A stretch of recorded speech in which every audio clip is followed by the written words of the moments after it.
Hello and welcome to the third rail. If you follow the channel, you might have seen a couple of videos about a temporary Märklin layout I am currently working on.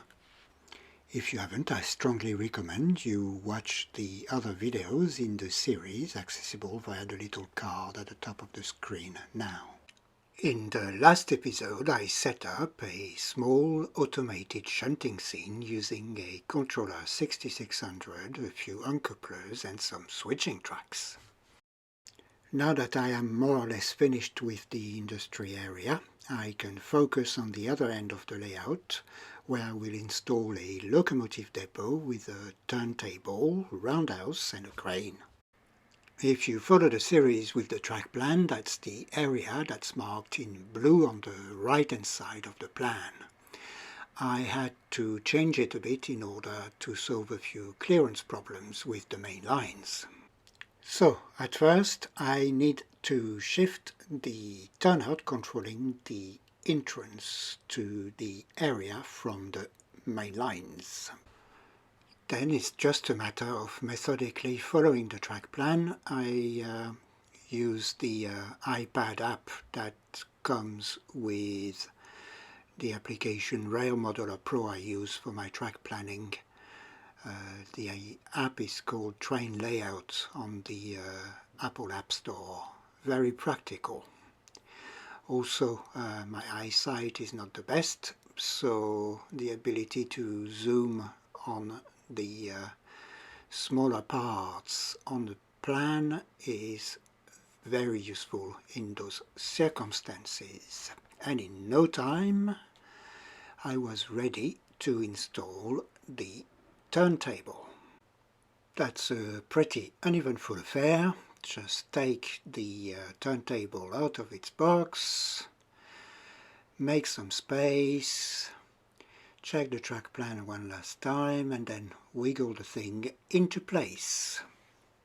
So I can now install the locomotive shed. So that's the model number 7028, which is entirely made out of metal. I've got it in its original box as well, if I may gloat about it. So in order to install the shed, it needs to be opened, and for this we need to unscrew two of the chimneys on the top of the roof, and then the entire roof lifts off.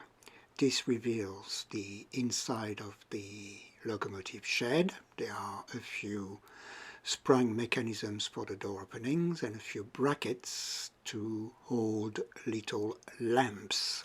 I'll connect this a bit later. So before I can fit the roundhouse to the turntable, I need to install some track in it.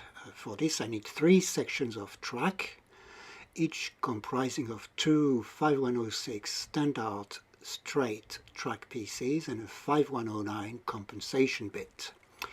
To fit these track sections, simply open the locomotive door and slide the entire section through its opening until it fits against little metal tabs which are installed on the floor of the locomotive shed.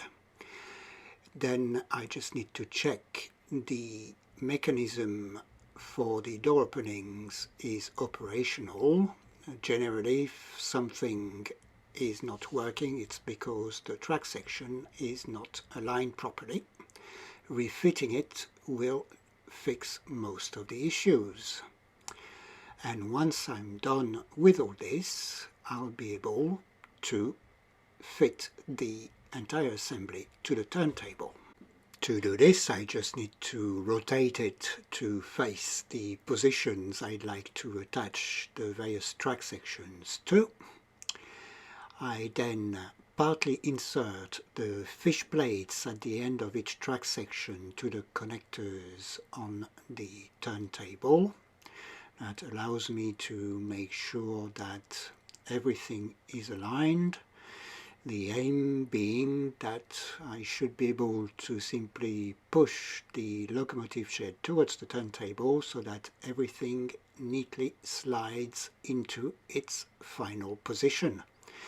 Now the process is a bit fiddly, especially with poor eyesight, and also having to fit sections in kind of triangular arrangements is always a bit tricky.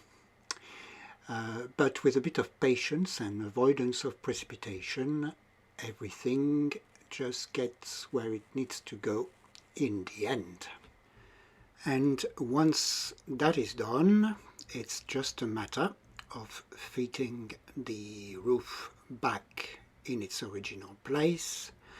I'll just tighten the chimneys loosely for now, as I will most certainly need to get back in the shed at some point a bit later. So after all this, I positioned a crane in the area as well, and I was ready to install the controls for those accessories to save myself a bit of wiring, in this case about 25 meters. I'll be using some wireless controllers again that will be operated using my M-Track Reloaded application. So they're just plug and play. It's simply a matter of connecting the various control cables to the relevant ports on the switches and then plugging the switch into the lighting circuit. If you're interested, there are a few cards on the screen now that should point you to various episodes I made about one or the other controls on the channel.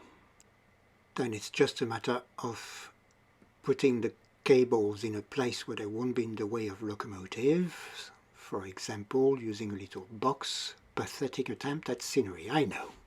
I installed a similar control for the turntable, and I was quickly able to check that everything is operating properly. And it was on this occasion, which is always a bonus. So now I just need to set up the turnout and the signal controlling the service siding. And yes, that means connecting a few wires, doing a bit of isolation of the center connector, installing the wireless remote switch, make sure that all the connections are in the right place, do a bit of configuration with the wireless dashboard, and finally test that the accessories are operational. So now I can quickly test the operation of the turntable area with a locomotive. So there's two track sections, one for the entrance into the turntable and one for the exit. So the locomotive is now on the entrance track section. Once the turntable has reached its final position, there we go, the locomotive will then move gently onto the turntable. I'll then move the turntable to face the exit track. This will take a few noisy seconds. We are doing this real time. We'll just have to wait for the turntable to reach the exit position. We're nearly there. There we go. And now it's just a matter of moving the locomotive on the exit section. And we can have a look at the shed operation. So I'm going to have my little tender lock driving up to the turntable. There we go. We'll then move the turntable towards the first shed position. We should hear a click soon. There we go. I'll switch the light on in the shed remotely, and I'll move the tender lock into its shed. The doors shut automatically and open automatically. They're simply pushed by the locomotive on its way out. The spring mechanism helps the door reach the right position. We then move the turntable to the next shed, and again the doors shut automatically once the locomotives reach the end of the track in the shed, and open also automatically when the locomotive pushes them. We can then move to the next position and see what happens there. There we go, doors shut, we're reversing and the doors open. And then it's just a matter of moving the turntable again towards the exit track, and we'll send the tender locomotive on its way. Possibly in the right direction would help. There we go, all fine. Now that we've done the depot, it's just a matter of looking back at the industry area, where I have also planned a crane. Here it is. It's in better shape than the one in the depot. I'll set it up the same way I already described for the depot, with a little wireless controller. There we go, we are done. Let's put the magnet back into place, put something on the wires, and then do a quick function test. Let's try the magnet out. Come on, there we go. We'll go back up, and our little iron weight is neatly being moved, and we're going to drop it to the side because that's fun. There we go. So that's the industry area and the depot taken care of.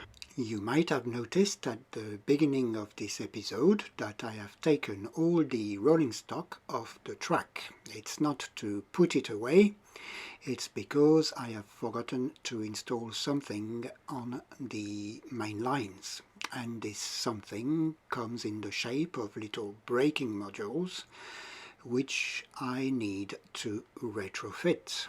I'll go into why and how in the next episode. But for now, I'd like to thank you very much for watching. It's very much appreciated. I'd also like to thank the existing and recent subscribers to the channel.